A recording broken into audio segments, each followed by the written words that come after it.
Hi, I'm Stewart Spinks and welcome to episode 122 of my podcast, Beekeeping Short and Sweet. Well, could it get any hotter? Actually, yes, it probably could. A sweltering week, and it seems mad dogs and beekeepers go out in the midday sun.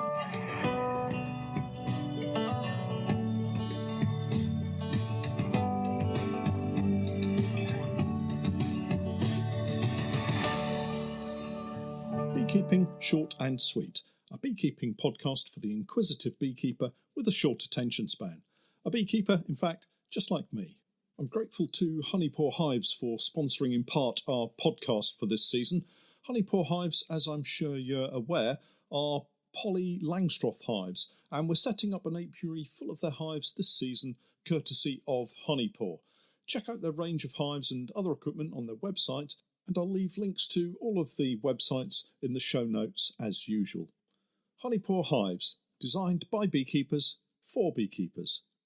Welcome back to a much cooler, calmer beekeeping HQ, where today I'm actually recording and publishing the podcast all in one hit on Friday. As you know, I normally publish the podcast on a Friday, and I've had a lot of messages from beekeepers saying how they enjoy each episode and look forward to the Friday morning fix. Well, this one is a little late in the day, mainly due to the incredibly hot weather we've been enjoying this last week. I use the word enjoying somewhat cautiously, as I'm not sure these intense temperatures are to everyone's liking, and I certainly struggle with the very high overnight temperatures. For anyone listening outside the UK, we've had daytime temperatures here of around 30 to 34 degrees centigrade. That's somewhere in the low 90s Fahrenheit, with overnight temperatures staying around the high teens and even into the low 20s centigrade. Again, that's the upper 60s Fahrenheit. The big problem for us Brits is we're just not used to such high temperatures. And when you put 3 or 4 days of consecutive high temperatures together, we start to wilt and melt. Of course, no sooner than the weather breaks, we immediately start to discuss the next weather front to sweep across the country. We do love talking about the weather, don't we? I would also add, I know we don't ever have the hottest or coldest of weather, and there are a lot of people around the world who genuinely suffer in the stifling heat and freezing cold. So all of my complaining, if you like, is more tongue-in-cheek than anything. We are so very lucky to have the temperate climate that we enjoy, and I wouldn't change it for anything. Continuing on with the weather theme, it's been dry, very dry again. Here in the east of England, we regularly get around 30% less rainfall than the rest of the UK. I heard that on the local news bulletin a couple of days ago, so it must be true. That has led to a very poor summer flow for me, and I suspect I'm not alone. I'm guessing we'll be some distance away from our target for honey production. Although we do have a few supers yet to extract, I don't think it will push the total up a great deal higher. If we match our spring crop total, I'd be very, very surprised. I was talking to Steph about this yesterday, and looking back over the past few years, it seems our spring crop has been generally more reliable for us. Perhaps it's time to refocus the annual plan and aim to have no nukes in the spring but full-size colonies to hit that spring flow, making our nukes in the June gap perhaps and on into summer. Who knows, it might just be the right way to go with our summers set to continue to get hotter in the years to come. Remember, I'm talking about my microclimate here in the east, and it may well be totally different where you live. Take into account your local conditions and balance your approach accordingly, I would say.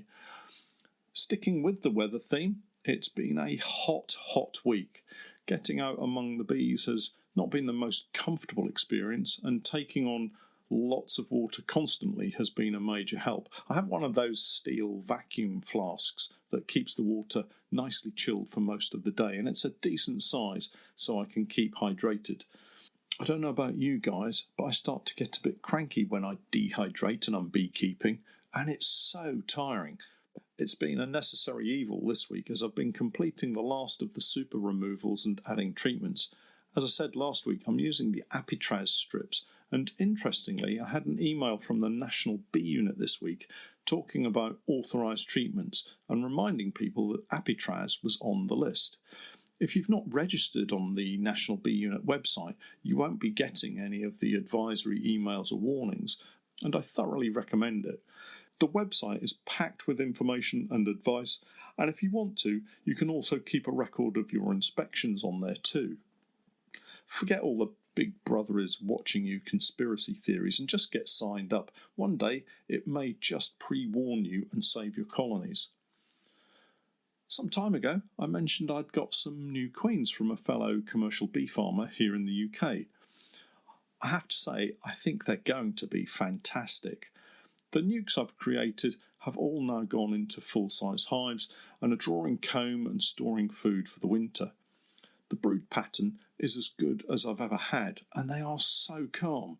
I discovered I have a vicious colony a few weeks back, and I've been putting off tackling them. Well, yesterday I decided I'd waited long enough and donned ankle protection and, wait for it, leather gauntlets. Yep, I put on a pair of leather gauntlets, and I was so glad I did.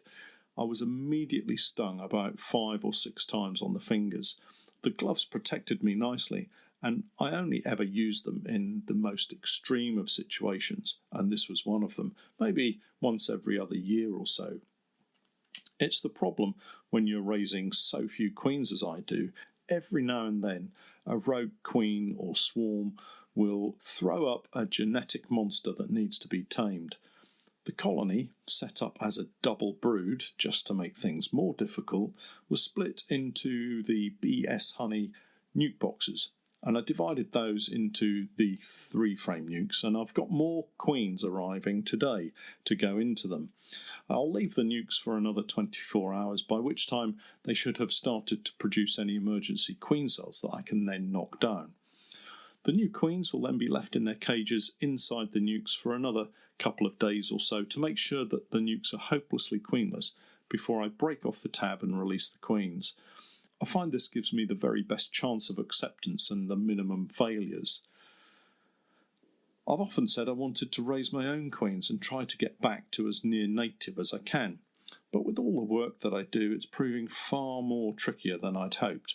Honestly, I just don't seem to have the time right now.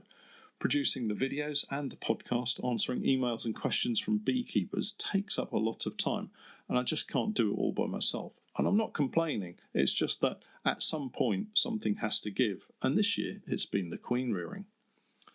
The decision to buy in queens may mean it's something that I have to do on a regular basis, but when you see just how calm they are, I think you'll agree it was a good choice. It helps with the videos too. There's nothing worse than having bees running around the comb and stinging you when you're trying to point something out or demonstrate a particular technique. I'm going to keep my supplier's name close to my chest for the moment. I want to see how the queens perform next spring in terms of production, but if the early signs are anything to go by, they'll repay themselves many times over very quickly, and I'll be happy to pass on his details so that you can all enjoy these queens. Changing the subject back to the weather, we have a thunderstorm rolling through at the moment. If I can get the podcast recorded with the window open, you might well hear it, along with the occasional car and pigeon, of course, but a few sound effects shouldn't detract from the beekeeping chat. Some might even go as far to say it helps. The season for me is drawing to a close. Many of you will still be working full on to get your bees onto heather if you haven't already got them there, and I'll keep my fingers crossed you get a nice flow of nectar from it this year. I do know that some of you will be waiting for a late August crop. Maybe the Himalayan balsam or a late borage crop has flowered strongly in your area. I did notice just this week at the farm apiaries, the farmer had planted some very wide margins of mustard and wildflowers, plants like phacelia and cornflowers. The bees were all over them, and while it's not going to be enough for a crop of honey, the pollen will be so valuable to them in feeding over the winter months to come. Now is the time for a few discussions with our farmer friends to find out what and if they plan to sow in terms of oilseed rape for next spring.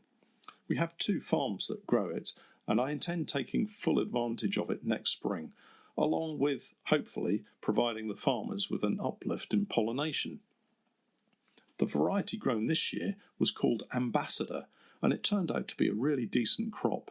It seemed to flower early but continued for a very long period, giving the bees and us a nice crop of honey. Our strongest colony delivered 5 supers of honey from the spring flow, and I'm hoping the new queens will head up strong early colonies to take advantage of this. That's not to say I'm giving up on the summer flow. I extracted some lovely blackberry honey this week, and when the honey room fills with the heady smell of the summer fruits, it's a pleasure to call it work. I mentioned Phacelia earlier, and it's been noticeable that the bees have really taken to this plant this year. You can tell they're on it by spotting the purple-coloured pollen tucked away in the brood frames. This year, there seems to be a lot more of it. Perhaps the farmers just got a higher proportion of Phacelia seed in the mix that they've sown. I'm planning on getting the microscope out in the coming autumn and having a really good look at what pollen is in our honey. And of course, I do have some samples that I've already taken. In other news, I managed to break the zip on my BB Wear bee suit this week. Little wonder, really. I wear it on a daily basis, and it goes into the washing machine on average 2 or 3 times a week through the season. It's the zip around the hood that gives way. I tug at it too hard, and the teeth tend to snag and bite. That makes the material tear eventually, and it allows the zip head to slide over the teeth rather than gathering them in and binding them together. If I'm careful, I can manoeuvre it so it doesn't fail, but it always seems to be those times when I find myself in a hurry and I pull a little too hard at it and then I have to start all over again. Something else to add to the autumn repair list. It's a quick fix though, and BB Wear always do a good job in fitting a new zip at a very reasonable charge. Finally today, I've just sent off my sample of honey to the National Honey Monitoring Scheme. I grabbed some information from their website to explain what they're up to. Working in partnership with the UK beekeepers, the National Honey Monitoring Scheme aims to use honeybees to monitor long-term changes in the condition and health of the UK countryside. However, they do need the help of beekeepers if the scheme is going to work. To go on, they state, with the help of beekeepers, we'd like to collect samples from across the UK and continue to do this for many years. These samples will be analysed using advanced DNA barcoding techniques to identify the species of plant pollen present. This will tell us what bees are feeding on in different parts of the country and at different times of year. This information will help us identify possible threats to the floral resources of pollinating insects. Now that to me seems like a really good idea, and so I signed up. It's a simple process on their website, and I'll add a link to the podcast notes online. Once the sample had been taken and sent, I popped onto their website and updated my records, answering a simple questionnaire which takes just a couple of minutes, and now all I have to do is to sit back and wait for the results. I think it is a very worthwhile exercise and would encourage all UK-based beekeepers to get involved and support this project. Well, time's up for me for this week. I'm off to do a video to demonstrate the honey pour slit uncapper now. Do look out for the video next week sometime. And if you haven't yet checked out all of this season's videos so far, do pop over to my Patreon page. That's www.patreon.com/Norfolk Honey. I'm Stewart Spinks, and that was Beekeeping Short and Sweet.